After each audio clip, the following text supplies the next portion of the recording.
UFC fighter turned cop fired for reporting fellow cop for rape. UFC fighter turned police officer Sean Gannon has been fired and was asked to turn in his gun and badge after he blew the whistle on a dirty cop and turned him into the FBI.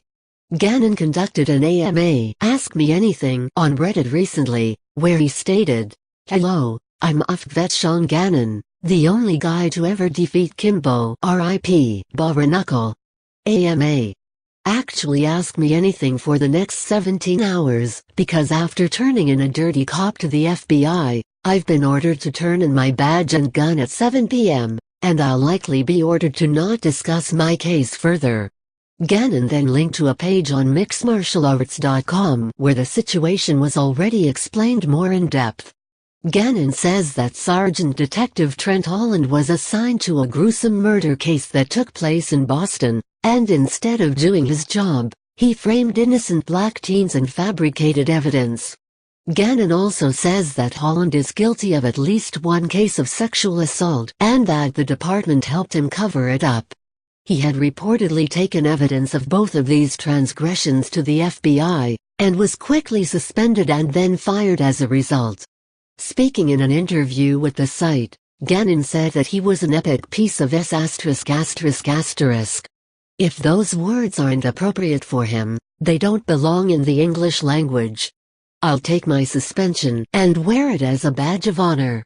Besides, after the things he's done, and the things they covered up for him, they haven't got the stones to try and suspend me for that. He get everything up. Instead of finding the bad guy, he invented one. He took 3 innocent black kids and threatened them with bogus 20-year cases if they didn't help him fabricate a phony warrant for his fake murder suspect. Trent Holland was a little man, small in stature and spirit. He had a Napoleonic complex, and desperately wanted to be on even footing with better men than himself. To do this, he didn't care what innocent lives he trampled, as long as he got his face on camera. Coincidentally, it was Holland's desire to get his face on camera that resulted in an old rape accusation surfacing. He just had to get his face on camera. He just couldn't get enough. And one day, a young woman watching TV said that's him. That's the man that raped me. He had skated all those years, but finally his lust for the camera did him in. It was a cold case, 14 years ago, and she lived in Cape Cod. She would have never seen him again if he didn't have to be on camera all the time. One of his detectives once said, he was a lieutenant detective. All he had to do was stay in the office and make sure his men had the resources they needed to do the job. But he just couldn't do that. There is one piece of DNA that doesn't go away. She couldn't give up the baby. Gannon went on to say that since the girl was a child at the time, there is absolutely no way that the sexual encounter could have been consensual. He also said that the police department intentionally dragged their feet on the investigation so the statute of limitations would pass. They let him retire. With his pension. They let him retire without having to register as a sex offender, so nobody was ever warned there was a predator among their children. The media dropped the ball too. The only thing you'll find on it is that one small article in that local paper and that link I sent you. Who knows how many children he has victimized since then? Last I heard, he was working as a driver's ed instructor. What could possibly go wrong? How could their parents not be warned? That's why I had to speak out. And by the way, those scumbags that did the cover-up are the same scumbags that did Sean, so I did it out of loyalty too, Gannon said. The rest of the interview was extremely insightful, showing firsthand the experience of a whistleblower cop. He even suggested that the sociopaths are in charge. Image, http://pixel.watch/QUT7. They promoted him. Lieutenant Detective Trent Holland. He had proven that not only would he do it, but that he also had what it took to get away with it.